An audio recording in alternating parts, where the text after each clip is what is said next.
There we go. Damn, this is the loading in screen here. Because you have like there's like a in your main menu, right? There you have a Bitcoin farm. Can you like edit it or anything? You have to stick your GPUs in it. So I'll show you what it takes to build, and there's 3 different stages. Oh my god, Tarkov is like it's a weird game. Yeah. So this is basically a survival version of PUBG. Yeah, So instead of trying to fight your way to be the last one standing, this is you drop into a map with anywhere from 5 to 14 people, depending on the map size. You run in, you do your shit, you get out. yeah. You just try and get Hopefully, as much stuff as you. because Oh, the kill time is very low. So I'm gonna run through interchange, but I'll show them the hideout for reference of what we're talking about here. Let's just do the hideout because George has a hard out in a little bit, so I don't want to. yeah. True. Okay. Sorry, Scott. So this right here is your hideout. Once I put intelligence center and grab all these items and do all this shit, it'll be level 2. Once I get level 2, I've got this Bitcoin farm over here that I can build, which requires these materials, and of course the intelligence center level 2. And then I can start farming Bitcoins. For reference, You uh, does Bitcoin like buy regular equipment like your guns and stuff, or is it only certain it items? it's only certain items. So when I go into here, there's some barter trades, but it's easier for me to go to this guy. Here we go. And then required search, ordering offers. So yeah, you can pick up Oh, that. fuck. You can pick up this. There's a thick weapons case. Everybody loves thick shit. Exactly, two C's. You can buy this with a Bitcoin. This isn't worth it. This shit isn't worth it. Neither is this. Huh. Like they used to might be worth it when Bitcoin could go all the way down to 100K, and then it's like, yeah, that's a decent deal. It's not too bad. But now Bitcoin is roughly 500K. Jesus. So, and just for reference, if I just filtered by this item, a base one of these is 61K. So if I were to buy a more kitted out, more expensive one like this, that's 150. Okay. And this is what this gun looks like. So it's got a laser sight, a canted sight, a 2x to 4x, and a bunch of stuff that makes ergonomics and recoil a lot better. So, oh, not to mention the silencer on the front. Yeah. So it's not a bad piece of gear. No, it's a good. This is a good piece of gear. Okay. This is a good gun. Bitcoin gets good guns. Oh, and then this is another thing for him to wrap his head around. This is my ammo case. Each one of these does a little something different for each gun. So, for example, each armor class. So we'll go ahead and inspect this. Each armor class has a different pen value, and each one of these, although it doesn't tell you the pen value here, each one of these bullets has a different pen value, a different damage value, as well as speed and a fragmentation chance, which basically the fragmentation chance is bonus damage. So if you shoot somebody with some bullshit like this, which doesn't have any armor penetration at all, you can't hit anybody that has armor on it until you burn through all their armor, which could take about 5 shots with this. Jeez. If you're using something like I would say, yeah, this right here, which also can't go through level 1 armor, this will take you 30 bullets to go through level 1 armor. Jesus. It's so much more in depth than I like am ever prepared for. And then if you take this, which is the same caliber, close enough, close enough. This is a pistol bullet, 9x18. This is a 9x19. This right here can go through class 4, but only barely. So this is going to block some of this guy's damage, but not all of it. Got it. So welcome the game goes super into the weeds with that. Oh yeah, and I guess and the different guns that you can use. you can all of these mods. Most of these you have to find in raid. Some of them you can buy through another place. everything that you see, or just about everything you see in this flea market, is something that somebody else has found and made, unless it tells you that it's you can buy it from one of these guys. This is not for me. That's what I get. And yeah, we haven't gotten to playing it yet. Yeah. That's just the menu. I'm good. That's the whole shooter part of that. Yeah, there's a whole shooting part of it. It's gotta. I appreciate it though that like Tarkov like went hard on the sim factor though. I like it. Makes it stand out. All right, Sure. I'm gonna get us started. Yeah. I got recording going. Let me make sure. Can one of you guys talk for me real quick? Hello. Talking. Cool. I got you guys. This has 100 milligrams of caffeine, which is a lot more than I signed up for, but I'm awake now. All right, you're ready to podcast. That's what that means. Yeah, I guess. And as a reminder, we're no longer live, so Right. there will be a video version, but it's just not gonna be live. All right, there's my inhaler. Let's get started.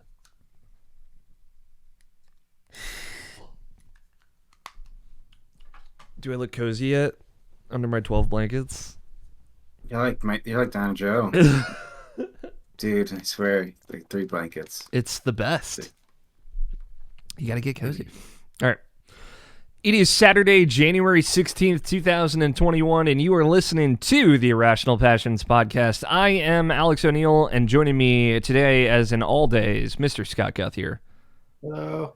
Joining us soon, shortly, Mr. Tony Horvath. He's coming from probably the first haircut he's gotten in 2 years, maybe. But he'll be jumping in soon. But joining us this week, very excited, we have Mr. George Cruz Alvarez back again. Hi, George. I'm alive! I made it! You're here! What's it feel like to be on the other side now? I kind of feel like a cop, to be completely honest with you, but it feels good because, hey, this is what I wanted, right? Yeah, this is what you asked for, monkey paw. Yeah, exactly. It's like the end of the fucking movie of the guy who did all he needed to do to get to the top, and he's all like, "What have I done? Who have I become?" No, just kidding. It's good. To your credit, though, George, when you got hired into video games, you didn't stop talking to me, so I'll give you extra credit for that. You stopped talking to me. Just kidding. No, I just stopped talking to everyone. No, it's good to have you back, man. This is your first. Hello. Is this your first podcast appearance since you got your gig? In terms of video games, yeah, like I've kept doing or tried to as best as I can with my movie podcast when there's no movies. Yeah, that's true. Wonder Woman came out or something. What's that? Wonder Woman came out or something. Yeah, it sure did, didn't it? Huh? I haven't seen that movie because everyone seems to be not that into it. But fine. I think it's fun. It's just silly. It's like I'd rather something be silly and not great than boring, not great. Like Thor Dark World. Yes. Fuck that movie, dude. It's boring, get out of not here great. with that shit. Yeah. It's not that. It's a classic. It's a 5 or a 6. If you like those types of movies, you're gonna like it. If you don't, then well, yeah. It's not a movie that's gonna It's very comic booky. It's very it's not going to change your whole booky. mind on the whole thing, Yeah. For point of reference, George, because I always like to think that any episode of Irrational Passions podcast could be someone's first episode. Sure. What do you do, George? What do you do in video games? Sure. So I used to be the former social media editor and senior editor of irrationalpassions.com up until mid last year, where I was swept away by the good folks at PopAgenda. They gave me a part-time run as a PR marketing associate to help them out with their projects for 2020, and now I'm full-time employee. This is my job now. I'm now a PR marketing associate for PopAgenda, so that deals with a lot of the stuff that we used to. I'm the person that we used to communicate when we wanted to maybe check out a video game or set up an interview with somebody, like sort of the gatekeepers, right? So I do press outreach, asset creation, some video editing, so I have had some video projects, just marketing stuff for the indie games that we represent. Have you written a press release? Oh, I've written many press releases, my guy. How does it feel to be? I've definitely gotten some of them. Yeah, you definitely got them. I mean, like, it's weird when because it came around when Cuphead came to PS4. If you remember that, so I worked on that. I worked on that stuff, and it was weird, just like coming off from our small little site, working really hard and like, man, uh, give me anything, and then starting to work on Cuphead was like, oh Jesus Christ. Oh, everyone wants to play this game. Yeah. But yeah, I think now it's sort of like now it's fine, but I think the first time everything's terrifying. Every meeting is still terrifying. Every meeting with anyone that's not in our team is just terrifying because I care too much about what people think of me. So Sure, I get that. I can respect that though. No, it's cool. Obviously, I'm very proud. Like I'm like a thank you. a proud big brother over here. Like every time I'm like going to events or talking to people, I'm bragging about my little Jurge. He grew up so fast. Yeah, it's a shame that the last event ever. Yeah, but it's gonna be cool. I mean, I imagine you'll be going to some events as like or as media or whatever the other side. I mean, yeah, like as right now the video bets games. in our Slack channel is like, what's it gonna be first? Is it gonna be Gamescom? Is it gonna be Game Awards? It's not gonna be PAX East. I can tell you that. I don't think that's gonna. It feels like I don't know much about Reed Ventures, and I hazard to guess at all, but I assume that they kind of have to put those dates for insurance reasons. I would assume, right? Yeah. Because they probably have some contract deal with the those venue. folks, but Yeah.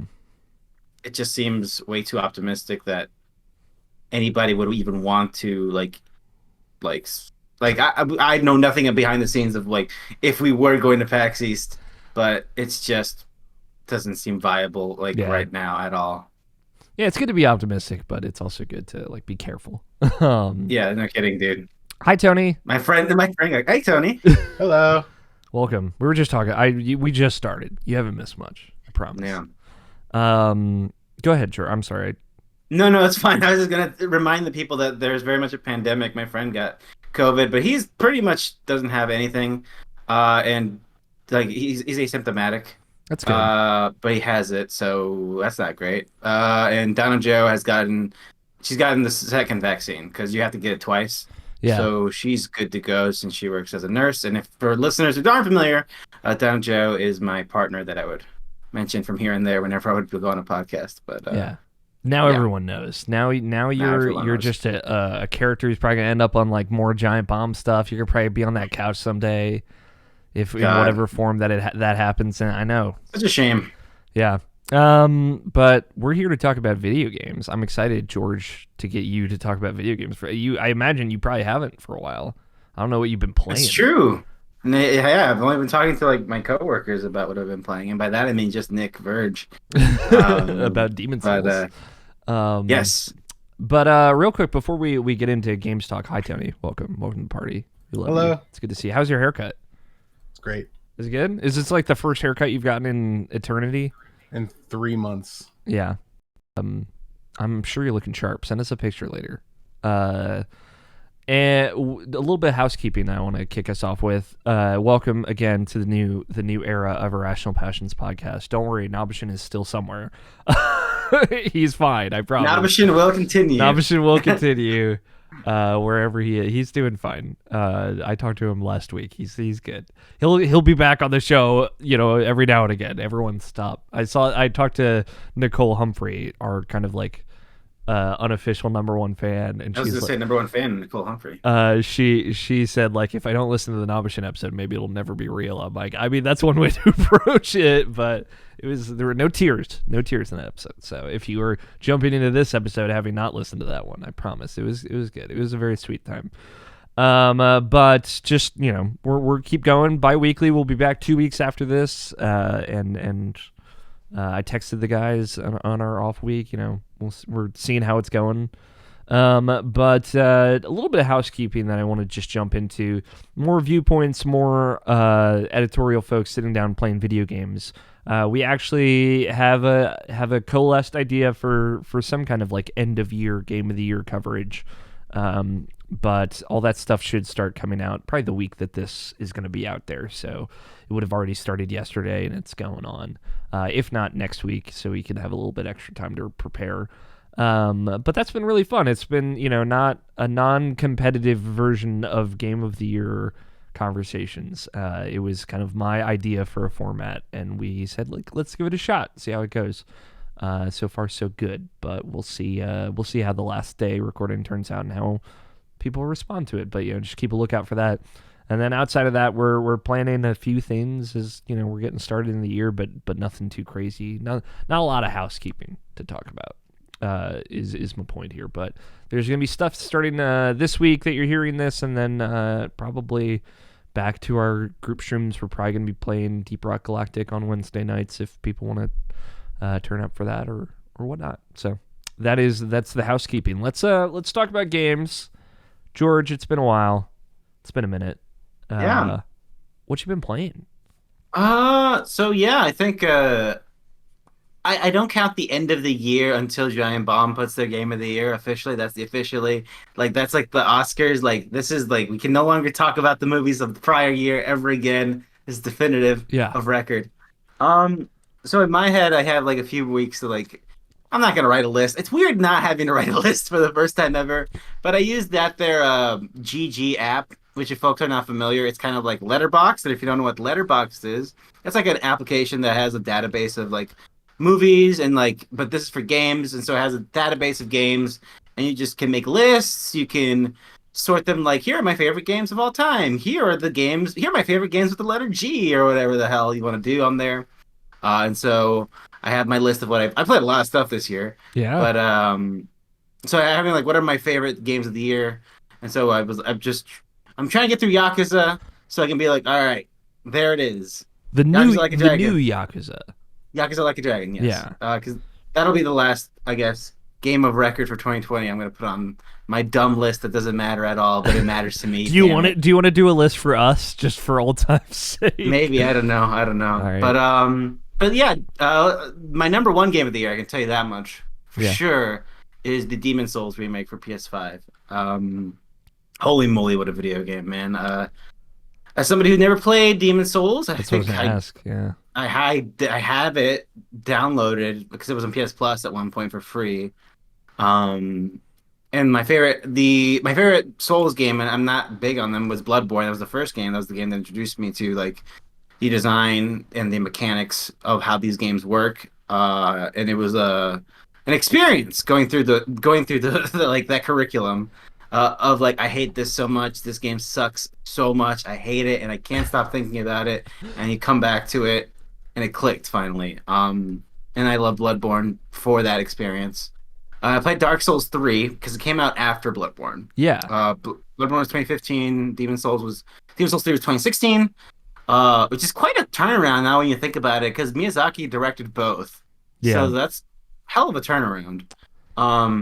I wonder if how much Sony was helping with Bloodborne. Right, because it was right. It had Sony Japan at the front of it, so I imagine they had some. I imagine it had to be because they were also doing Dark Souls 2 was at some point either wrapping up while they were doing production on. So they were just crazy busy. I guess that must have been the iron is hot. We gotta get in while we people still care. Yeah. After Dark Souls 1, but point being, I went into Dark Souls 3. And I had a good time. I actually booted back my save, and I saw how far I was in terms of my level. And I was going through my trophies because, what are the bosses for this game? I was oh yeah, that fucking guy in the big cave who's huge as hell, and he's climbing up and shit. That guy's cool. But before that, I was man, I don't remember anything about Dark Souls 3. I remember enjoying the gameplay and enjoying some of the bosses, but being so emotionally removed from the goings on and not connecting to the world of where it took place. I mean, it's the third game in the series, and it's also from what I understand, calling back to Dark Souls 1 and what the state of the world has been after so many cycles. As I understand the Dark Souls lore, it's kind of recontextualizing all of what 2 did to Dark Souls 1 of Drangleic is a different place that's weirdly gone through a similar situation, So for me, I had none of that emotional stuff, so I went through it and I was that was cool, that was great. And after that I was I don't know if a Souls game, if I ever play one again, will click that same way, because Sekiro was too intimidating. I haven't played Sekiro yet. Oh, it's so good. So I'm told. But Demon Souls, Blue Point, PS5 launch title. Uh, Seemed like if anything, this was going to be the one. And I had a great time when I started. It didn't click immediately, like the love didn't click. At first, it was just like coming home to this design because it's been so long since I played a game like it. Mm-hmm. But it was like, it wasn't until I got to Upper Latria in that game where I was like, oh my god, this game is just I cannot believe this game is fucking fantastic. It's incredible that design for that game and it being like I think Tomorrow's Stand of GameSpot called it sort of the primordial stew of everything From Software has done from then. Like everything that they've done, they've like grabbed back from this place. Mm-hmm. And it's wild that for the most part, how well it holds up and how like when you fight Old Man Monk. And I'm sorry for listeners who aren't unfamiliar with Dark Souls or Demon Souls and don't know what I'm saying. But like We've when talked I about found it out enough. They should know by now. Okay, yeah. When I found out, like, oh shit, like this boss is somebody invading you, like that is fucking crazy. Scott Guthrie's been on this hill like screaming, "It's the coolest shit!" for years. So yeah, totally. They did it in like Pretty much 2000. since the day the game came out. A little bit before that, to be honest, but Yeah. The fact they did it in 2009, like it is so wild. Just what they did with that game and what Blue Point has done with that game. Like I like the Uncharted. The Uncharted is my link here in terms of like graphics don't do that much for me. Sure. Like they matter, obviously. They always matter, and they're always a point of conversation. But I played Uncharted just because, but I didn't love the story that much. I didn't love the gameplay of it, and it was more of a like, this looks okay. I can go through it. It's not that challenging. Yeah. But it didn't help me connect with the world anymore just because it looks so pretty. But holy moly, the 60 frames per second, just how detailed everything is, just the lighting, the volumetric fog, just everything. It just so fucking terrifying when you go to a new area. Like Upper Latria, like it's again the atmosphere, the amount of like I am so fucking terrified and this is so cool. And then you like look up and see like the red eyes of those gargoyles like just in the night just watching you. Yeah, it's super cool. It all came and then so the visual presentation just let me connect to it on a different level. Like it felt like I was like, man, this is just I don't understand how this game is real. Again, coming from not a PC player, and playing Bloodborne and Dark Souls 3 at 30 frames per second. Yeah. And Bloodborne, it's weird, crappy frame pacing shit. Yeah. It's just like, this is just unbelievable. And Bloodborne, I got bits of the story, but I didn't connect to it that much. Like, I didn't, because I think, like, these Souls games are sort of like giant puzzles, right? And while you play through, you start to get like pieces of the bigger picture, right? Like, oh, I got this little chunk here. I think it fits over here, and then you can get that story. And in Bloodborne, I got bits of it, but not all of it until I watched like a Vati video break it down for me. And in Demon Souls, I was able to pick it up along the way and make those connections myself, and which made the story connect like, oh my god, this is fucking genius. I love this so much. Being able to connect the lore by myself. And then when I go to a Vati video, like the things that he helps like sort of connect, or like the community helps to connect, means so much more. Just because I have so much more context of my own. And yeah, by the end of it, I was just like, man. Apart from the gimmick bosses, which are not great, I don't love that big ass dragon. You have to. Nobody catapult. really likes the Dragon God. Yeah, it fucking sucks. And the Storm King, while it looks incredible, like that boss fight looks amazing. It's just like, I don't know, grab the sword, hide in the corner, and just whack him away. Yeah, but it's cool, man. It's raining and stuff. It looks incredible. It looks incredible. The sound design in that fight is like incredible. That sword cuts through fucking rain and just whack. It's cool as hell, but still, design-wise, it's not that exciting. Yeah. But yeah, that game's fantastic. It's awesome. What a launch title. Truly. It's so funny, like, playing that game and a lot of the boss, because there's only, I think, like 13 boss fights in that game. When you imagine, like, Dark Souls 1 has, like, that many bosses before you hit the halfway point, I think. Jesus. Yeah, it's like they very much veered their design more to like really tough encounters. But like that final boss, the king, he's like the most pure Dark Souls fight in that game, in my opinion. And I don't know if you remember him, George. Old King, are you talking about Old King Alent? Yeah. Or the False King? The False King, yeah. It's such a like that's like where it's like you have to be dodging perfectly, or Right. the Flame Lurker as well is a very like Yes. more Dark Souls boss versus what Demon Souls kind of brings. Yeah, to the those table. guys reminded me more of like I haven't played Dark Souls, but it reminded me of like, oh, okay, this is kind of Bloodborne-ish. This is faster. This is about get on your feet, move around, like yeah. Yeah, it's cool to see you get kind of both of those flavors in that game, and then you can see where they went from there. But yeah, just like the different areas I still remember so well from Demon Souls, and especially the castle, like just the Boletaria's castle, the first area is very iconic to me, and seeing it beautifully recreated in the remake is awesome. It's good vibes.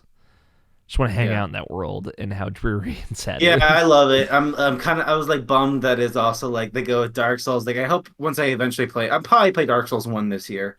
I hope it connects with me that much because there's so much more text to enjoy if you're into it.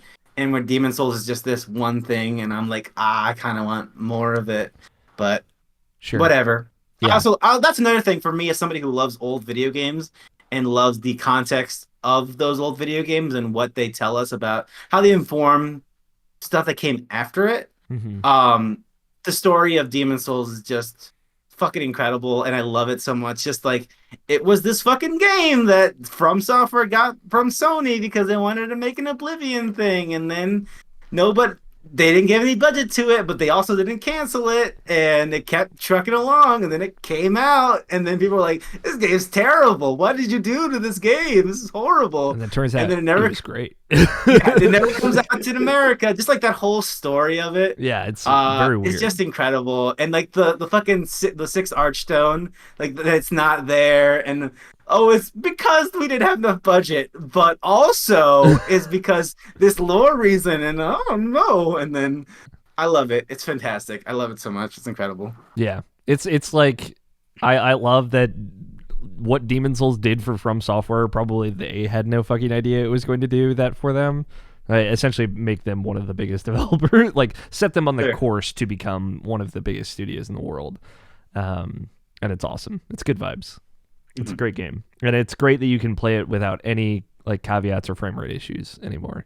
And the loading is so fast. Yeah, you just get around. And the fucking controller sound when you fucking wreck someone. I love it. It's so good. Or like when you like put fire on your sword and it just vibrates like a little bit while it's like glistening with flame. It's cool. real good. Yeah.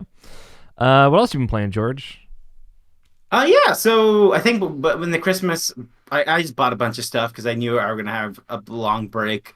One of those games that I think I finally, literally just because Natalie Flores on Twitter, Natalie Flores is a fan bite. She just mentioned it, and I know and I remembered also our conversations last year. Last year for Game of the Year. She mentioned Life is Strange 2, and I realized, oh yeah, I never played that. That would have been a nice in between game to just sit down and enjoy while I'm playing all this other more complicated stuff. It only took a full calendar year. It only took a full calendar here we year, are. but here we are. So yes, I played Life is Strange 2. I've never played the first Life is Strange. If folks don't know, I actually physically didn't recoiled from playing that first episode and just the dialogue, and I was like, I'm not good. And so it wasn't until that's how Scott and Tony felt too. Yeah, okay. And it wasn't until people started playing Life is Strange 2 and telling me, hey, it's got some stuff here, especially what it does with like Latino characters. You should probably play it. And so I did.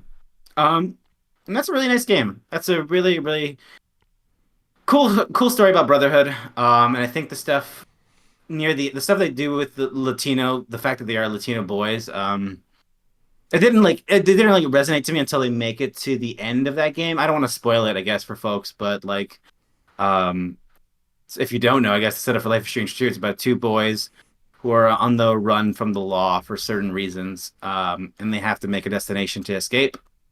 And at the end of the game, it like sort of brings what getting to that destination actually means, Yeah. and the fact that just getting there is like the hardest part. Like the journey's not over yet, my guy. Yeah. And yeah, that stuff really hit me. But some of the other stuff what they dealt with when they ran into characters that were maybe not the nicest characters in the world. It's a little much. I think early on. Episode 4 the has episode 4 scene. I was going to ask you about that. That's the one where I'm like, and then I read, and once I finished the game, I went back and read some writing on it from Patricia Hernandez, I think wrote it, and Natalie wrote it herself. And like again, like, Natalie described it like that scene. She was like, just fucked her up, and I totally get it because it's like it's pretty true. If you're that person, I am. That could happen to me. Yeah. That could happen to me. Yeah. And it was. I think that part was well done. I think for me, I was just so. I couldn't get over the fact that what he was singing was "Twinkle Twinkle Little Star," and I was like, "What the fuck? Okay, that's weird." Yeah, that was definitely like when I played that was like the moment because I was going through it and I was recommending it to you, and I didn't want to just recommend it to you because it's like there are Hispanic characters in this, George. You should check it out, right? Yeah. And honestly, I like the setup of that story more as like the backdrop for like just telling a story about two brothers, right? Like, yes, to the core of that story is way better than like any of this other stuff going on, even if some of that other stuff is very good. But yeah, it was just kind of like the ending sentiment of like, did you teach your brother like the right things or things that would in your head keep him safe or lead him down another path. Like the impact of that specific kind of finality to it had on me, that was the big thing. Mm-hmm. And I think at the end of the day, like I don't love it as much as like I don't know if I even feel as strong as some of y'all did during our Game of the Year conversations, but at the end of the day, I still had a good time with it, and I think I'm forced to respect it because the fucking guts to come from Life is Strange 1 and be like, all right, we're doing something completely different, and the thing we are doing is the story of these two Hispanic boys, where it is inherently political, it is inherently about race, it is inherently about the state of the United States, and we're a bunch of French guys, and we're gonna do it, and they do it pretty well. They do a great job, certainly better than I think just from in terms of a cinematic narrative story game. They've done better than Quantic Dream. They have their moments of also cheesiness, but overall they do a great job, I think. So, yeah, they don't hats off to them. They don't miss the mark so hard with certain scenes, right? Like that things like that most recent Detroit Become Human does in some ways, where it like gets it really well sometimes. Just like kind of fucks it all up in other scenes, right? But also, Quantic Dream is in the credits for the game. They helped with the mocap apparently. That's funny. So that's really funny. Yeah. That worked out, I guess, for them. Yeah, I'm glad you played it. Like, I really wanted to just hear your kind of experience with it. So that makes me. It's a cool. Did you end up playing the other like the standalone prequel chapter? Yeah. Yeah, I kind of did because it tells you if you haven't played it, like, hey, you should go play this thing, and I did. And I still didn't like it. I especially don't like it in terms of game design. It felt like they were like, we want to tell the story about this character, this little kid, but also we want to fuck with the player. Yeah. We want to fuck their choices up so bad because the whole thing of this, if you play that the way you played that one thing, and the way you think of that character, if you make those same choices in Life is Strange 2. It's not gonna end up well for you, my guy. Yeah. So I respected it, but also was like, come on, guys, you just wanted to fuck with us here. Just want to hurt me by possibly hitting a kid with a car at some point. Exactly. Yes. Like, but when I didn't because I knew that was coming, and I was really happy that the way it turned out. I was like, I didn't know that was coming, but somehow I didn't fuck it up. And like at the end scene, you see like all the other options that could have happened. It's like, Chris didn't get hit with a car. I'm like, oh god, what could have happened? Cool. Anything else you've been playing, George? Yeah. So part of the break, the game that I had, I forgot to add one more thing, but it'll be a blip. I'll write it on here after this. But So yeah, I've got Yakuza Like a Dragon. I have purchased many a Yakuza game. Yakuza 0, Yakuza Kiwami, Yakuza 6. Hmm. And I always sometimes I don't even open them. Sometimes I just have them because everybody likes Yakuza. I mean, everybody likes Yakuza, and the way people are so passionate about Yakuza that it's contagious, right? I'm like, I should give this game a shot. So you buy it. Although I did start 6, and I know you beat 6. You reviewed 6 for the site, which was the weirdest thing for me to Yeah, get into. the Also only for you. Yakuza game I've ever played. Yeah. But I remember, but even for the bit I played of Yakuza 6, I was like, oh man, I love this character. I love this story. I had no idea that it was like this, just from what I've seen so far, I was like, this is a great take on fatherhood. I thought, like, Yeah. better than God of War from what I've played, in my opinion. Even the It's first, in my review. I said it was the best father-child story of 2008. yeah, it was like, man, this is really good. And so, but I bought Yakuza Like a Dragon again, thinking I'm like, oh, like I didn't love the combat in those other games, but I can see myself the RPG. I like that it's also fully English, like because the other ones weren't, apart from Judgment. And so I was like, all right, let's do it, let's go. And thank God it actually stuck, and I fucking am having a great time with this game. Yakuza Like a Dragon's fucking fantastic. I actually just finished chapter 9 out of 15 before we started recording. 15. I think it's not that long of a game, it seems like. I'm like at level 20, and I'm like at least 70% through the game. So I'm like, this is interesting. Like the boss himself was like, it was clear that I take breaks every once in a while to like, all right, let's do some social stuff. Let's see if we can get new gear. So I have only died once, and it was the only time I died was during like just a random encounter because I wasn't paying attention. It was like late, and I was like, just fucking press X, and then they just wiped me. Yeah. And I was like, oh shit. I have heard yeah, there is a significant difficulty spike in that game. I've also heard that, yeah. So I'm just giving you that fair warning. Yeah, that's also why I'm like doing this, like making sure like it's not gonna catch me off guard. But also it's like there's so much to do that for a lot of the game, I think it's the game's fault for being so nice and like you can critical path this, it's fine, critical path it, like there's a lot to do, but you can critical path it, it's cool, until apparently it sounds like actually no. Go back and go learn how to do the fucking stock trading cookie thing. Go fucking help people out go help this fucking guy and his lobster and all these side quests and stuff.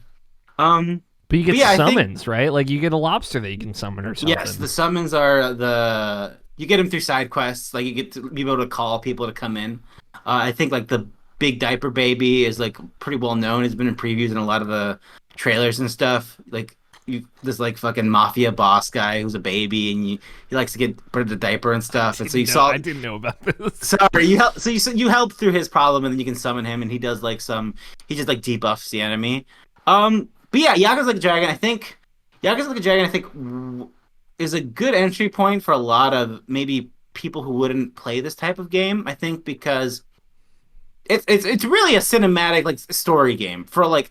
It is almost all cutscenes for the beginning of that video game. It is hours and hours of dialogue and exposition. And Yakuza 6, from what I played, was also the same.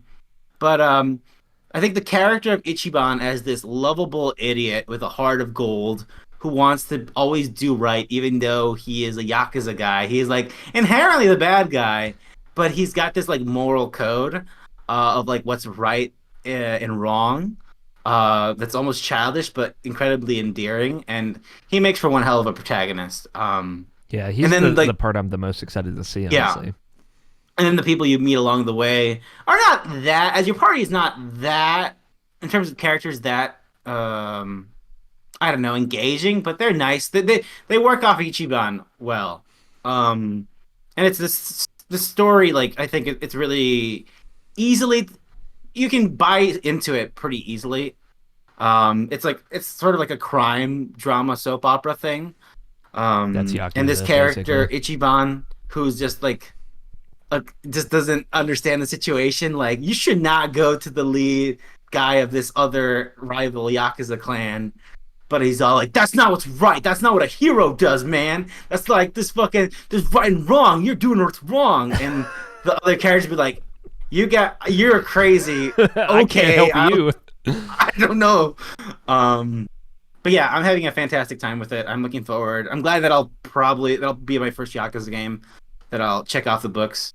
And I'm excited for the future of the series. Like, I'd imagine this has to be the most successful, other than Zero, because Zero was sort of the series' coming out party here in the West. Yeah. Once it came back. So, and Xbox is certainly it's been like the title for the Xbox Series X and S, which is also the bummer. I'm playing it on PS4, so I'm playing it on 30 frames per second, and then I see the other footage, and I'm like, God fucking damn it.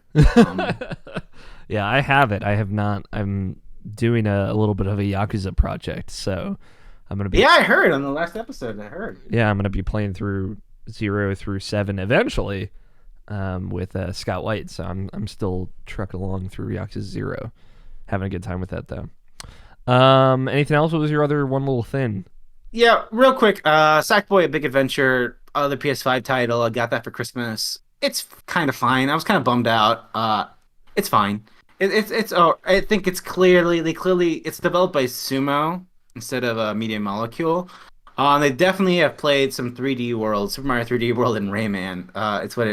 It's essentially what it is. Like in Rayman, you would like collect these 5 things in a level that you would they like the stars in the Super Mario 64 or whatever the hell, and you have these score things. And like 3D World, it's not like a 3D platformer from behind the back. It's like this diorama, and you're jumping around it. But it's fine. It's okay. The platforming is not. It doesn't do anything too. I don't know. I don't really know how to describe it. Why it's just kind of fine, but The musical levels didn't do anything for you? Yeah, that's also how it's like Rayman, where it has the musical levels. Yeah. I know one of them has an Anamanaguchi song, and I'm looking forward to that one. But yeah, they haven't blown me away with their creativity and the way they use it. But it's a nice chill game, and that's fine. Just consider it a warm up for Super Mario 3D World coming out again, George. I'm not sure if I'm gonna double dip, man. Oh, you're not going for that Bowser's Fury? Yeah, it looks good, but also it looks like they tacked on DLC for Mario Odyssey onto it because it looks like Odyssey. Yeah, but like my feeling when I played Odyssey was, wow, I wish I had a cat suit in this game. So That's true. I'm here for That's it. fair. That's fair. I just don't know if I want to give them their $60 blood money. Yeah, that's fair. I'm a shill, so I'll do it. Is that all you got, man?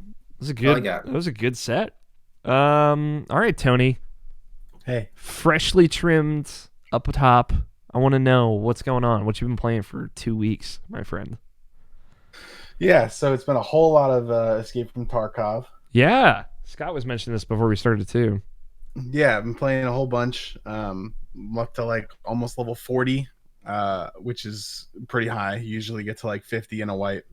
I've almost completely finished the hideout, so I've got my passive income going. But other than that, yeah, like you got it's your just Bitcoin been, farm going. Yeah, I got level 2 out of level 3. 4 days left on the upgrade for level 3. Hell yeah! It's basically once you get to the end of the hideout, the upgrades feel like you're playing Clans. Hell yeah! You start an upgrade, and it's like, all right, see you in 4 days, idiot. But that's like your jam. Yeah. Yeah. So after that's finished, then the whole hideout is done being upgraded, and the passive income is there just in time, because for the next couple weeks I'll be playing significantly less Path of Exile, or excuse me, significantly less Tarkov, because Path of Exile new league just started. Oh yesterday. What's the league mechanic? So they've basically, this is a major expansion for Path of Exile. Oh, okay. Where they've added a whole bunch of new endgame stuff in addition to a new league. The actual league mechanic is called Ritual. Basically, in each zone there are 3 or 4 or 2 ritual pyres. You go up to the ritual, and there's this big circle on the ground, and you kill monsters inside of it. And then once you've killed all the monsters inside the circle, you can activate the ritual, in which it will resummon all of those monsters with modifiers, and you kill them to gain tribute. Once you finish killing all of them, then it reveals some randomly rolled rewards that you can pay this tribute to get. So as you go through the 2 or 3 or 4 pyres in the area, it reveals more rewards that you could potentially choose from. That's cool. So it's really simple, which is nice because it's bundled with something that's a bit more complicated. But basically, it's you've got an average of three like monster explosions to fight per map, that you can get some decent rewards from. I think it's really good, like quality of life. It's easy, like you can go through, and it doesn't take a lot of brain power to figure out. You just go through, you kill the stuff, and then you choose a reward when you're done. And it's nice that you can just open up that reward screen anywhere in the map. So you can just go through. Once you get to the end of the map, you open up the reward screen and pick what you want, and then you're done. Yeah. That's and you can, say you can't afford something like something really rare rolls, you can defer that thing by paying 15% of what it's worth, and then it may show up later. Depending on how rare it is, it may take longer, but it'll show up later randomly, for 10% cheaper, I believe. So you can buy it potentially later by doing it that way. That's cool because it seems like really good for like newer players too. Yeah. I mean, it's not a difficult mechanic. It's to get your head around either. You just, you click on, you kill the things, click on the thing, kill the things again, repeat. That's a lot of what ARPGs are, is just running around killing things. Yeah. And hey, the loot explosions are always good. People like those. Yeah. So that's bundled with this big Atlas expansion, which I've done a couple of in the past. The first, they added, all the conquerors to the Atlas, which are all these, mini bosses that you fight, leading up to a large boss at the end. This time, there is this new NPC called the Maven, who she basically just really likes to watch you kill things. That's kind of her thing. She's into that. So she'll just show up and be like, "Hey, can you kill this boss for me?" And she'll make it harder. And then you kill the boss, and she's like, "That was pretty cool. Can you do that again?" So you do that like, you do that like up to 10 times in an area. And then she'll be like, "All right, but what if you fought all those bosses at the same time?" Oh boy. So you then fight all of the bosses that you fought previously at the same time for even more rewards. Now, I haven't gotten there yet. As far as my gameplay, I haven't finished the story yet. I've been taking it really slow this time, so I haven't got to experience that yet. I just know what I've seen from the trailer. Mm-hmm. But that's basically the concept. There is you are basically fighting bosses and stacking up these multi-boss fights, and we'll see how that goes as the league pans out. Fighting But them I'm excited to simultaneously, check that out. That sounds really scary. Yeah. The rewards from that they've shown so far is that you can actually get passives on the Atlas now, so you can buff certain parts of the Atlas to give you more percentage chance at certain things. So, like, say for example, the league, my favorite league in all of Path of Exile was Harvest League. Mm-hmm. I Where remember. you have a garden and you make all of those crazy crafts. Basically, that's returned as well as a bunch of other mechanics that you in smaller ways, but you can buff them using these special watchstones and Atlas passives that you get as you go. So I could say, for example, one of the passives for a certain region on the map will buff the appearance of those harvest encounters by like 5%. So you have a higher chance while you're running those maps of getting the content that you want to experience, and I can choose which of the content I want to buff, and to have better. That's really cool. Yeah, I'm excited to see how it pans out. I'm hoping that there'll be a lot of really good stuff in there, and that it will pan out in a way that is accessible, because there's a lot of content in Path of Exile. So being able to choose between what you want and what you don't want to experience is a really good thing, in my opinion. So it would be cool to see just how much control the players end up having over that. Yeah. So, and it's also, I skipped the last wipe for Path of Exile. So I'm excited to play again. It's one of my favorite games ever. So yeah, no, I like hearing about like the different league mechanics, because I just think it's really cool that they get like this very involved like new mechanic every few weeks. I like the idea of this expansion, like letting you lean into previous league mechanics in a way that you can kind of customize your game, like you were saying. That's really cool. Anything else you've been playing, Johnny? Yeah, still playing Eternal Return. Yes. Black Survival. There's an invitational going on, or rather a large tournament going on this month. The solos, basically it's 3 large tournaments, a solo tournament, a squad tournament, and then an invitational tournament. each with a prize pool of over $1,000, which is really big for a game this small. Yeah. And the finals for solos are happening right now. The squads qualifiers are tomorrow and Monday, and then the finals for that will be next Saturday. And then there's an invitational, which is just a bunch of like known, like very well known players either in the community or like like other like larger streamers for other games like League of Legends streamers or stuff like that. And we'll see how that should be pretty interesting to see a bunch of people who are not necessarily just the best players of Eternal Return, but good players in general. Yeah. How they go about a tournament with money on the line. So that's been really cool. Other than that, a couple new characters have come out since the last time I spoke about it. Really? That are pretty interesting. In 2 weeks? Yeah. Every 2 weeks a new character comes out. Wow. Like this coming Wednesday, another new character will come out. It's looking like it's going to be a good time. A lot of the new characters that are coming out are interesting. I'm just hoping that they can balance them correctly so that they stay relevant. Yeah. They I think I talked before about how they released a couple characters that were just really, really strong on arrival.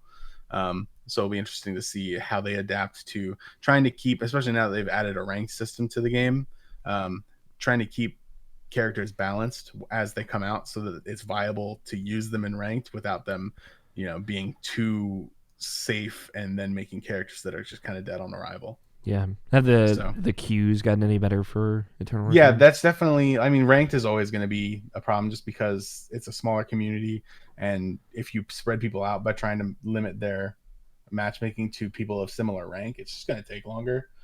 However, if you don't choose to play ranked, they've kind of expanded the way that matchmaking works for normal games, so queues are popping pretty quick for normal games now, which is pretty cool. Okay. I'm curious it feels like at some point my hope is that it starts snowballing and the game kind of blows up. Yeah, well, so technically the game is still in early access. Yeah. And I believe that it's planned to release pretty soon. And you know how it works on Steam, when a game officially releases, they get a huge bump on Steam. Yeah. Steam will put them on the front page, blah, blah, blah. They get a bunch of media exposure, all that. So, I'm pretty good friends with one of the North American dev team members, and from what he's been saying, that's going to be a big push for North America is when the game actually comes out of early access. So we'll see how that goes, but the game has still been steadily gaining players.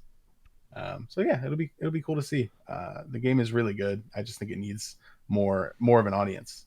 Yeah, it needs a bigger swath of players, it sounds like. I think it's very well done for what it is, and it fills a very specific subset of the battle royale genre. There's no other game that kind of does what Eternal Return does. So yeah, it's pretty cool. Yeah, no, I think it's a really, like, the way they executed melding like the mechanics of like a MOBA type game and this game is awesome, and I want it to succeed. It makes me want it to succeed at least. Anything else you got, man? No, I think that's it. Okay. I think Gotta get you back in the Yakuza. Oh no, sorry, I was supposed to talk about this. I've been playing a lot of Bloons.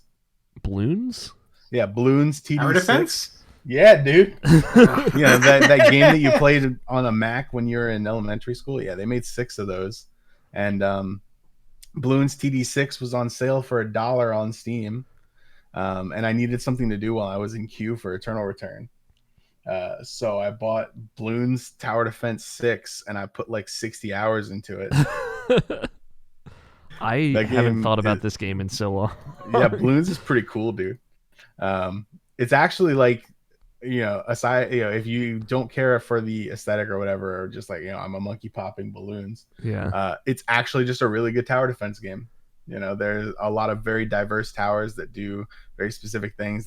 Each of them have divergent upgrade paths that culminate in tier 5, like ultimate towers of each one. So each tower can be like 3 different super towers, and the big thing of the game is that it's an 80 round thing, and then there are a bunch of different game modes that you can do on top of that. But it's more about what map you're playing on than anything else.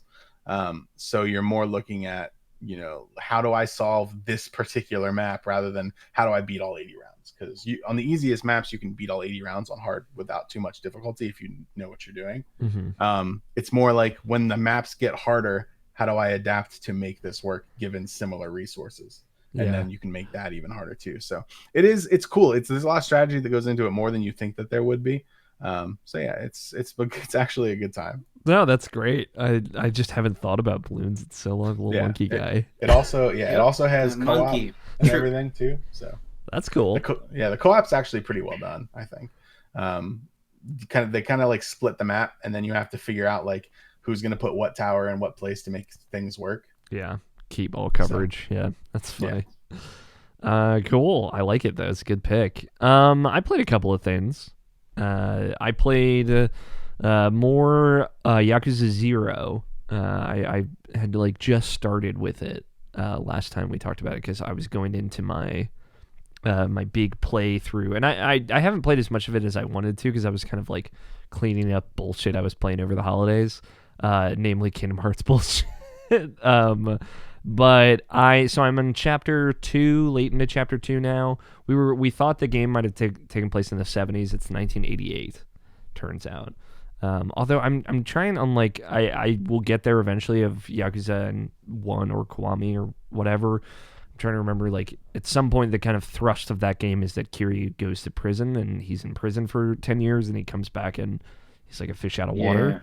I wonder. Big thing in the Yakuza series, it turns out. Yeah, that's also what Like a Dragon is. Yeah, no, there's the Yakuza. I don't think it's necessarily a spoiler to say, but Yakuza 6 starts with Kiryu in prison again, so it doesn't like it's a recurring theme as well, I think.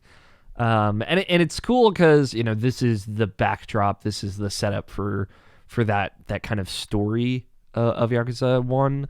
Of the Nishiki and Kiryu being like two people that were proteges under one guy, and they kind of go in very different directions after those 10 years are over, and kind of catching up with them in that instance. And these two people that were like brothers, right? Well, in Yakuza 0, they are like brothers. They are still friends. There hasn't been like a fallout between the two of them yet. So it's cool knowing that there's going to be kind of conflict between those two characters soon, that I get to kind of experience them. Before that, where they're friends, and it's weird because like the Kiryu I know is Yakuza 6 Kiryu, and that's like the guy that's kind of learned all the lessons. Right. Seasoned. Very seasoned. And people are terrified of him is the other thing. Like everyone knows the Dragon of Dojima, and they do not they stay very far away from him if they see him. So in Yakuza 1, where he's like, who's this fucking punk? And then you just like destroy all these people. Like very early on in 0, I fought my way up an entire building of people.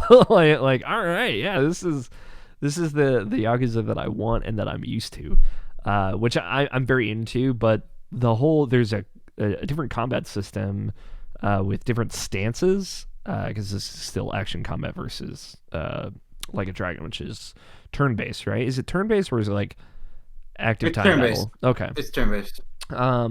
But yeah, so you have like your standard brawler stance, but you can switch to a fast-moving like boxing kind of stance where you're like ducking and doing quick punches, which has been super fun because you can like dodge more times in a row. Versus just having kind of one available to you. So you can spin around big enemies, like get around people really quickly. I know that there is like a third fighting stance, and also you can play as Majima, who has his own kind of unique mechanics. And I haven't seen any of that yet, but I'm really excited to. But yeah, I'm playing through this with Scott White, the Professor RPG himself, to eventually sit down and kind of do a spoiler cast on each one of these games. But overall, like the first impression of it, I like the vibe.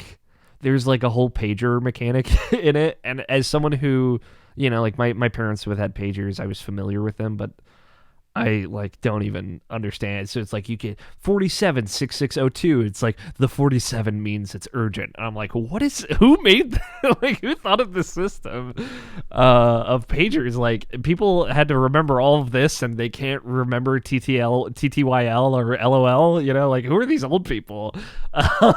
That's I guess my weird not boomer, but the opposite of boomer thoughts while playing this game of like, pagers are so old. But yeah, I really like it. It feels in the way that the 80s kind of feel a little unhinged, like the game kind of feels a little unhinged and everything going on. And it's, just immediately like, well, this guy told me to beat up this guy, and then he showed up dead in this one area, and that one area turns out to be this very competitive lot that everyone wants to own. So, of course, there's drama. Of course. But yeah, it's cool seeing a younger Kiryu and kind of jumping into that story. I'm excited to see it unveil it as things go on. I don't know how many chapters that one is. I know. I was gonna ask, do you know how long that game is? It's probably long. I feel like all the Yakuza games are very long. Like at least 30 hours a pop. Yeah, so I think it's probably between 15 and 18 chapters. I know Yakuza 6 was 19 chapters. And you said what, Like a Dragon's 15 or 18? 15 chapters, I'm told. 15. Yeah, so yeah. So a question about Zero so far. Is it also, I don't know if it's just Like a Dragon, but is it mostly cutscene? Is it like a lot of cutscene? It's a lot. Yeah, that's kind of Yakuza. Yeah. What I like is there's like 3 different kinds of cutscenes. There's like these ones where it's like still images rendered in real time, so there's like the background is moving, but with like little dialogue boxes that come up and their mouths don't talk. And then there's like regular dialogue boxes where it's like the dialogue box at the bottom and it's like they're talking or whatever, and it's just you're scrubbing through dialogue. And then there's like the full rendered cutscenes where they're walking around and talking and everything. So I there's just like like many Japanese games, like there's like, why are there 6 different types of scenes that I have to kind of be aware of which one I'm in? But that's, I feel like Metal Gear Solid 4 had that, and a lot of JRPGs. Like a Dragon also has that. Yeah, it's weird. It's just like, it is weird. It's so much. It feels like more effort than like you could just put up a dumb text box and I would scrub through it. I swear you didn't have to do all these vignettes or whatever. There's not a lot of those text boxes in Like a Dragon, which I thought was surprising for an RPG. It's all like, it's either the pre-rendered cutscenes or it's the in-engine cutscenes. Okay. Or it's the text box. Yeah. Like the text box, like we were talking back and forth, not like my head pops up from the left, Ichiban. Well, we got to go over here. There's not a lot of that, which I expected more of. Yeah, I think I did. There's more of that in Zero. It's a lot less of the other two. It's more of just 2 people sitting down and you're kind of going through text boxes, which is good because they're speaking in Japanese anyway. So I'm just reading and kind of going through. Which I'm that weird guy that would have preferred to play it in English. So I just live with my Crucible. Other things I've been playing, I replayed all of the Kingdom Hearts games, all of them this time for like the 3rd time in 2020. I finished. I'm done now. I have to stop. I don't know what's wrong with me. I think like there was definitely when I after like for your point of reference, George, I don't remember when you left us and had to like go be important and stuff. I think that was over the summer. It was definitely over the summer. In like April, May-ish, after I finished Persona 5 Royal, I was like, I'm just gonna replay all the Kingdom Hearts games, and then I just did that again over the last month. So only this time I was playing them on Xbox, and I did everything as opposed to just some things. Like at May, I was like, I'm gonna play 1 Chain of Memories, 2 Birth by Sleep, and then 3, and that's fine.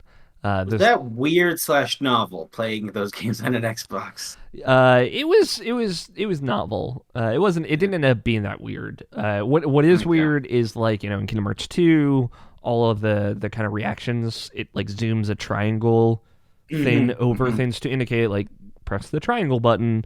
And that is still there aesthetically, but it says Y instead of triangle. Oh, is it really? Yeah. Oh, okay, it's Y. Okay. What would you like put like a Y imprint over it? But you still press Y, but in the meat space, you see the green triangle silhouette, and it's like, oh, that's weird. But there are certain things in Kingdom Hearts 3 that they did change a little bit to make that make a little bit more sense. Just Yeah, like but they knew ahead of time they were going to make an Xbox version for that. So yes, and it's not a lot. It's just like a couple mini games. There's like a color coded thing, and they color code them to the Xbox buttons instead of the PlayStation buttons, which aren't actually that different. But yeah, it wasn't ended up being that weird. Especially having played the PS4 stuff, like everything runs at 60 FPS. It's what you want. What I will say that was a great time with, the whole Kingdom Hearts collection being on Xbox and whatnot is this was like the first time I really got to flex on quick resume, and that's awesome because like. You think about those remasters, there's a whole menu that you go into and then you select the game versus like when I was playing through Kingdom Hearts 2 or 1, like if I was playing Yakuza 0 or something, I would jump back in and I would be like just where I was, like right where I left it off, like no menus, didn't have to hit start, didn't have to select a game. I was just back in Kingdom Hearts 1 at wherever I like the save point that I usually like, well, save and then quit at or leave the game just in case like I boot up too many games or whatever. I just remembered that Yakuza 0 is also on Xbox as well. I forgot about that as well. Yeah. So going back and forth, it's like, oh, where did I leave off? Like, oh yeah, I'm right there. Okay, cool. Let's get back to it then. So it was very nice, like, to have that as my background bullshit game. Like, the Kingdom Hearts replay was just me playing them, like, watching any cutscenes. Again, I'm a sociopath. I understand that. Everyone knows this about me. But, so I was just, like, listening to podcasts. I was catching up on Critical Role while I was just playing through those as my background thing. And it was cool to just be able to jump right back into it and skip a lot of stuff. There's a lot of loading up in Kingdom Hearts games. It's like do, and it's like, all right, yeah, we get it. That was really nice, and it made like that feel tighter as an experience. And then at the end of it, when I was like replaying through all the secret bosses and stuff in Kingdom Hearts 3. I came to the realization, I don't know if this is a hot take, but I feel like it's true. The end game high level difficulty play of Kingdom Hearts 3 is, in my opinion, much better than Kingdom Hearts 2, which is a weird thing to say. But to be fair, there's not much of it in either of those games, so it doesn't really matter if you like that game, one game more than the other. I still probably like 2 more than 3. It's fine, whatever. But that was my revelation. I just really like those secret bosses in 3 and how they're really fucking difficult. Like they make a lot of the kind of secret bosses in 1 and 2 feel almost trivial in how less complicated they are. So and I like that stuff. That just makes me like those games more, because when I was playing through 3 this time, it was a lot of building throughout the whole playthrough of, I want to have 106 defense instead of like the baseline 83 defense. I'm gonna grind for this, and like just kind of anticipating the end game of that game, and kind of playing it like in a min-max style. It was cool, and it was really satisfying in a way that none of the other Kingdom Hearts games scratched that itch. So like it was cool to play the games again and have 3 have its own like little unique thing that it does now for me. Where I know a lot of people feel like maybe it wasn't that great or were disappointed in it. Like, it fully scratches the itch for me now, and I'm a big fan of that. So those are all on Game Pass, right? Yep, it's all on Game Pass. Crazy. I bought That's awesome. the Remind DLC. That was the only thing I bought, and that's discounted because you have because Kingdom Hearts 3 is on Game Pass. So the thing is discounted. Yeah, right? so I think it was like $20 instead of $30, and it's like, oh, cool. That's all I spent money on for those, which was pretty cool. God, Lord knows I don't need to buy them all again. So I'm looking forward to getting an Xbox just so I can start a bunch of shit and then not play it, but be like, I have the option to. Yeah, but then like that's cool. 2 months later, you like re-download a game and then open it again, and like because you've only played one other game, you like go right back to where you left off, and you're like, oh, I forgot it does this. This is embarrassing in a weird way. Like, yeah, totally. It's really nice. And then Mike Burgess, him and I were talking about a bunch of roguelikes that we're a big fan of, and he had the great idea of sitting down and doing some viewpoints for games that have like had some post-launch content and have seen some love, or that we missed throughout the year last year. So we sat down and did viewpoints for Undermine, which I've talked about on this show a lot. I played that last summer. That was like my summer jam game. of just like it's a really great roguelike that combines a lot of what makes Rogue Legacy cool, what makes Spelunky cool, and what makes The Binding of Isaac cool. I would say mostly The Binding of Isaac, and kind of meshes that into a cool little mining top-down roguelike that plays a lot like something like The Binding of Isaac, but it has a lot of its own unique mechanics and things as well. So Mike recently just got into that on PC, and so we sat down and played a little bit of that, and that got me back into, I want to play Undermine again and just see how far I can get. And that game's still really good, and they've added a couple like new enemies and a couple of new items and stuff. It hasn't seen like a whole new expansion or anything, and I kind of hope that it does, just because like new bosses and new areas to explore in that game would be really fun. But having taken a nice long break from that game, I think like the last time I really seriously played it was in September. It was good to just kind of pick up right where I left off, and it's like, oh yeah, there's still like post-game stuff to unlock, and it's still really fun to play. It's still really cool to go back and fight the bosses over again, prestige, and then go back through and it's harder. So yeah, that was like the only other thing. I think I dabbled with a couple of things, but nothing major. The Yakuza was the biggest thing I put time into this week. But yeah, we Mike and I did a viewpoints on, which is just us sit down and playing a game on Undermine, like as of where it's at now, so you can go watch that on YouTube. But yeah, that was a lot of fun. It's cool to know someone else is really getting into that game. Some point, Scott, I'll get you into it, I think. But that's it. That's all I've been playing. Speaking of Scott, what you been playing, man? Yo, it's kind of just been Tarkov. Just a lot of Tarkov. Just a lot of Tarkov. Where are you at in Tarkov? Are you level 40 as well? No. I'm level 22. Okay. Do you guys know when the next like hard reset of everything is going to be? It'll be a while. Okay. Yeah, it's going to be quite a while. Okay. So the last time they did a hard reset, it was like 6 to 9 months before this one. Yeah, it was right? it was like last year's Christmas, Eve was right? the last one. Yeah. When they did like that sale and everything, and a bunch of new people got into it, right? Well, they've done a wipes between then and now, but this most recent one that's happening right now started on Christmas Eve. I'm not sure how long the one before it was. Yeah, I think it was close to 6 months. Yeah, Maybe a little longer. Yeah, that makes sense. Unless they have something important to roll out, like in this, I'm pretty sure it was a skill overhaul once again.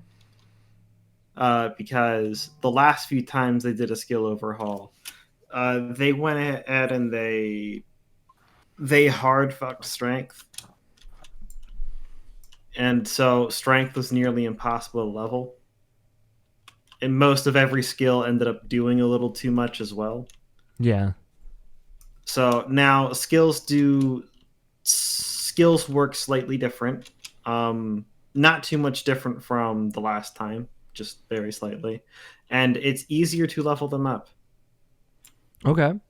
So you don't have to carry a ton of shotgun shells in your backpack and a vest in order to strength train to get to level 2 strength.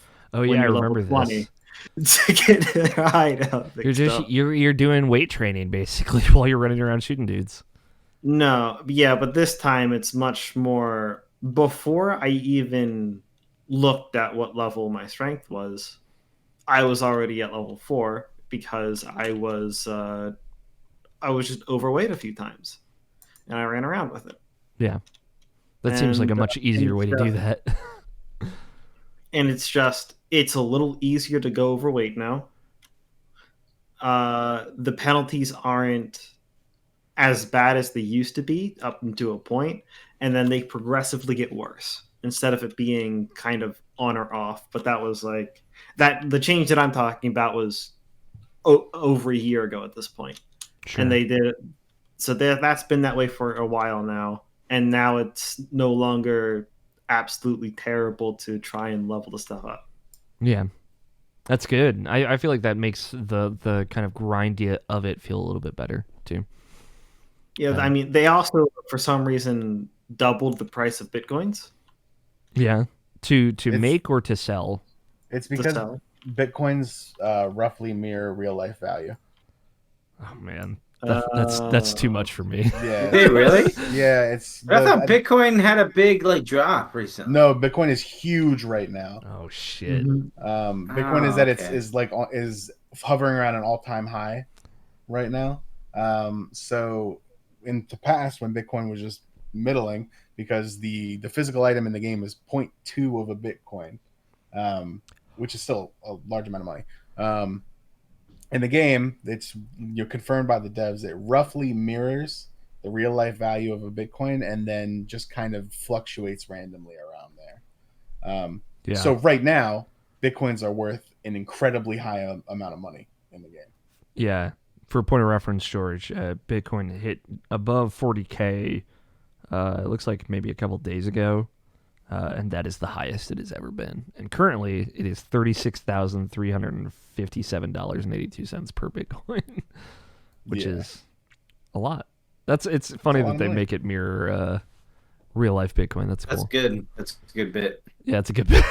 It's a good bit. It's a good bit. Real quick, George, you probably have to duck. Yeah, I do. I have to head out of here. I have to go life. be real life. No, it was great having you on, man. I know we started a little bit later tonight, so Nah, I'm it's sorry we fine. couldn't get you the whole time, but Don't worry about it's always lovely talking to you. Any parting words, final thoughts, final anything you want to throw out there? No, it's been great to come back on here to talk about video games because I haven't been on a podcast or written about a video game in a while. So it's been wonderful to talk about them. I'm glad that I learned that fucking Tarkov because Tony, you missed this before we started recording, but I remember listening to last time's episode and being like, "What game are they talking about? This Bitcoin and these GPUs and shit." Certainly, it's not Tarkov. That can't be it. That's And a then, like, oh, no, first-person that's shooter. That's the first-person shooter. That doesn't sound right. So that was illuminating. But yeah, thank you guys for having me on the show. I never got like a formal goodbye to the site because everything happened so quickly with my job. Mhm. So, but it's not like it's over because I'm here. I'll probably be around. Yeah, again. we'll get you back But, on sometime. To listeners who are actually read my stuff or listen to our podcast where I was on whatever input or game of the year, thank you so much. Thank you to Alex for being a mentor for just everything. He's the best. And yeah, that's all I got so far. So yeah, I'll listen to the rest of the show. when it's out. J. Cruz Alvarez 26. Go troll him on his Twitter.com, Yakuza fix, and tell him that Bugsnax is great. Actually, Thank you. we love you, George. Have a good rest of your night. Tell Donna Joe I said hi. I will. And be safe. Thank you. Y'all as well. Bye-bye. Bye. Scotty, any other Tarkov thoughts, feelings? I don't want to cut you off here too much. Not too much. I want to say being the beginning of the wipe is always nice, and I believe that the sort of beginning of the wipe lasted for a little bit longer this time. That's so people are progressing a little slower, and that's also a little nice as well. Yeah. Do you think there's more Because- like new players this time around too? New players is part of it. The other part of it is that you get the market at level 10 instead of at level 5, which that makes a huge difference. Yeah. Just to put it lightly, because it's like you hit level 5, you hit the market, and it's like, oh boy, I could start playing the market, making a shit ton of money, walk in with $1 million loadouts whenever I want. And they hard fuck that, and it's the only way to put it. They hard fucked it in the start of that second mid wipe there. Mm-hmm. And now that all the buying and selling on the market is different, you don't have the people that go in with class 5 gear every single raid, and at the very beginning of the wipe, within like 3 hours of what is it, like 24 hours. This is your super crazy good players stream all the time, and hit level 40 within 3 days type players. Yeah. Like even those guys aren't running in with your super loadouts all the time, simply because if they die, they can't just buy it. Interesting. I mean, have you comparatively, would you say, since like the last time you got into Tarkov, better, worse? Question mark. Overall, it's a little better. Okay. The I'll take quality, that. the quality of life of skills makes a huge difference here. The overall format hasn't changed too much, but it's being a little more experienced in just knowing what to do and when for some quests eliminates a whole lot of frustration. Yeah, totally. Any other Tarkov thoughts? Are you ready to move on? Yeah, I'm ready to move on. I just had like a little bit of news that happened, but most of it was not super interesting. But I'm gonna throw a couple of things past you guys. I want to know: did any of you play Super Mario 3D World on the Wii U? Didn't we all play 3D? Yeah, we all World? played it, right? Played a little bit, but I didn't beat it. What's the interest level, Scott? Because you're the one with the Switch. Tony, I assume you still don't have you don't have a Switch anymore, right? You got rid of it. No. If I'm not using it, I get rid of it. The Bowser's not Bowser's Inside Fury. I want to say that every time. I don't know why. Super Mario 3D World coming to Switch, as well as Bowser's Fury, all it's called. They put out a trailer kind of finally outlining what that is and kind of like what to expect with this remaster that's coming to Switch. The Bowser's Fury stuff, I don't know if you saw any of this, Scott, but it's standalone additional mode to the Super Mario 3D World version coming out, I think February 12th on Switch. And that is so the idea is it's a huge area, kind of like a Mario Odyssey level, but it is 3D World, so you get the catsuit, the other kind of options. But you also have, it's up to two players. One person's Mario, the other person is Bowser Jr. with his like little mini clown caddy thing, and his paintbrush from Mario Sunshine. So if you play it co-op, and it has online co-op now, one person can play as Bowser Jr., one person plays as Mario. Essentially, you run around this open area doing collectible things, and then eventually giant angry Bowser shows up.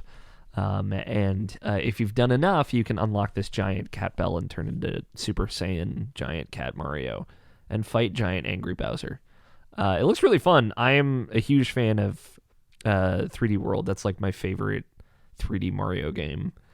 So I'm really excited to get this re-release and try out that mode. But I didn't know if there was any interested takes for that from you, Scott, the only other person with the Switch here. There's some mild interest. Yeah, it's fun. It seems like it could be a good co-op game to play online. Apparently, Rust is like blowing up again. I wanted to ask you guys about this. Does anyone care about Rust still?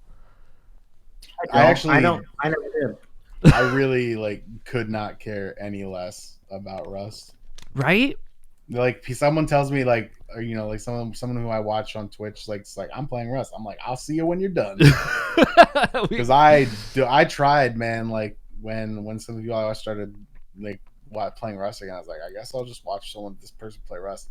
It is like the most, I don't know, it's just not my style. Yeah, like, I just can't stand that game. Yeah, I remember when it first came out, and we talked about it here. I just don't know if it's gone through any kind of significant change since then. It's a different game, yeah. Is it? Yeah, because does it still have the stuff where you like if you quit, your body's there? yeah, it has all that. Okay, but I don't see a lot of people like naked with like little rocks attached to sticks hitting each other with it anymore, right? That was Rust at some point. Now I see a picture with guns. That's still a thing. When okay. You spawn in, you're just there, dick out. Like literally. I know, it's the weirdest thing. Yeah, it's a bizarre game. I don't know. It's just, like I said, it's just not for me. It's hard for me to speak objectively about that game. It's just like, I don't know. It's just not your thing, totally. Yeah, there's something about it that just like makes me angry. I understand. because there are games like that for me. But yeah, I get you. The guys that made Wolfenstein are making an Indiana Jones game. And Todd Howard, who is the kind of creative director behind a lot of the first-party Bethesda games like Starfield, Oblivion, Elder Scrolls, all that stuff, he's going to be a creative lead on it. I don't know exactly his position, but I saw this and I was like, man, who cares about Indiana Jones still? And I don't know if that was... No. You see, they made, what's it called? Uncharted. Yeah. To sort of fill that gap so they didn't have to license that. And what's that other one that they made to sort of Tomb Raider? Yeah, that one to sort of cover the Indiana Jones bit. Yeah, I feel like we're covered in the video games world. I think it's cool, like any video game that's gonna try and make like a whip a viable weapon in like an action sense. I'm interested because I feel like that's really hard. But that's about all I had for that one. And then the other big headline was the EA kind of exclusive contract with Star Wars is over now. So that just expired, which isn't to say EA is never allowed to make Star Wars games again, although someone might make that argument somewhere. But it just means that is kind of opened to the masses. So presumably Respawn, the guys that made Jedi Fallen Order, that the kind of story Jedi game, they're probably going to make another Star Wars game for EA, but now Ubisoft announced that they're making an old Star Wars game, of course, by ex-Assassin's Creed teams and whatnot, of course. That I'm sure somebody's been dying to make that game for years. And there's another studio is making another Star Wars games, but I can't remember the name of them. But I don't know if I've ever talked to either of you guys about Star Wars, like passionately, so I don't know where you guys are at with that. Yay, Star Wars. No Star Wars. No Star Wars. No. Okay, that's fair. Yeah, I've never been. There was not a lot of good big video game news this week. It was a lot of like, hey, this is going to be a thing. This is going to be a thing, and don't think about this for 6 years at least. So, and Rust. But that's all I got. That's I think that's it. Do you guys have any other headlines or anything that you saw? Any news? No, the Mario thing was the only one that I saw. Yeah. I just didn't. That wasn't. That's just an expansion to 3D World. Yeah, but it's only going to be in the Switch version. And then the updates that they made to 3D World, I don't know if they added any new levels to just that game itself. It sounds like probably not. But they made it so like your player movement is a little bit faster. And a couple of like quality of life things to the core game, and then Bowser's Fury is like this whole second mode that you can have fun with. So, that seems cool. I was saying to George before, like the one thing I kind of wanted in Odyssey was a cat suit. So if it does just kind of turn out to be a Mario Odyssey level with the Mario 3D World mechanics, I'm fully here for that. So we'll see. Cool. That's it. That's gonna bring us to the end of the show here. If you'd like to be a part of the show, you can tweet your questions at IrrationalPod with the hashtag IPQ. You can leave us a voicemail at 404-590-1337, or you can send us an email, mailsack at irrationalpassions.com. That's the place. I gotta update these outro notes. You can follow the show on Twitter and us in the collective unconscious that is Irrational Passions at IrrationalPod. And I am at Alfighter27. Check out all of the video stuff that we do. I would say consistently now are doing pretty good, or have gotten pretty good about streaming every Wednesday on twitch.tv/Irrational Passions. We're usually playing something like Deep Rock Galactic or Super Smash Brothers, but I've also been hankering for more Crystal Chronicles, so I'm sure Scott and I will play some of that at some point. And other video stuff is over on youtube.com/Irrational Passions. But that's it. If you like the show, rate us where you listen to it, whether that's YouTube or, where I don't actually know if you can rate things on YouTube. You can give us a thumbs up. I appreciate that. And check out everything else on irrationalpatch.com. Now, we've reached the end of the show, which means I want to ask you guys, how do you feel? I don't have bets prepared this week, so we're not going to do a bet this week, but do you guys want to keep doing the bets? 2-week bets? Sure. Okay. I like doing bets. I feel like it's a dumb fun thing, so I do want to keep doing it. I'm trying to think. I'll have to think on like good bets that we'll be able to double check in 2 weeks though, because we're gonna forget about them certainly. So cool. Then next week or next episode in 2 weeks we'll be back with bets, and I think we'll probably just be each of us versus each other, kind of like last year. But I bought Nabishin his pizza also. He's like, hey dude, this would be a really great day for that pizza actually. Hell yeah. So I sent him it was like some local Virginia pizza place. I was like looking at DoorDash in Virginia. I'm like, man, there's way better fucking food. It's way cheaper there. That's what I'm saying, dude. Everything around me is so expensive. It's like $10 delivery fees. Yeah, it's so expensive. It's the worst.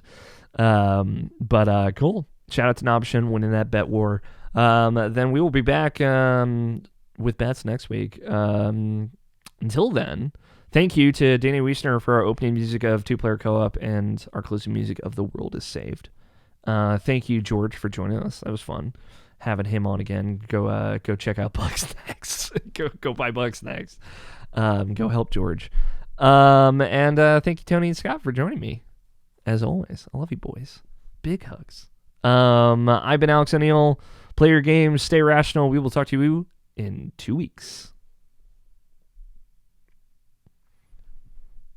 Title? I did write titles. I was say, are there titles? There are titles. I tried, I'm going to keep trying. Okay, give me a sec. There's only one that I'm really proud of, though, and you guys are probably going to hate it. So. Which is, peak me, to be fair. All right, so we got top 10 lists that don't mean anything. Maxing out the Bitcoin farm. That's a good Bitcoin. And we all hate Rust. The third one I really like. Oh, I knew which one it was. I can't believe we never made that joke before. That's a good Bitcoin. What do you guys like? What do you like, Tony? I'll let you have it. You can have whatever you want. Okay, I really like the Bitcoin one. All right, you guys got it. All right, Scott, do you want to say I said the episode number, so I'll say the title. You want to say the number? It's 491.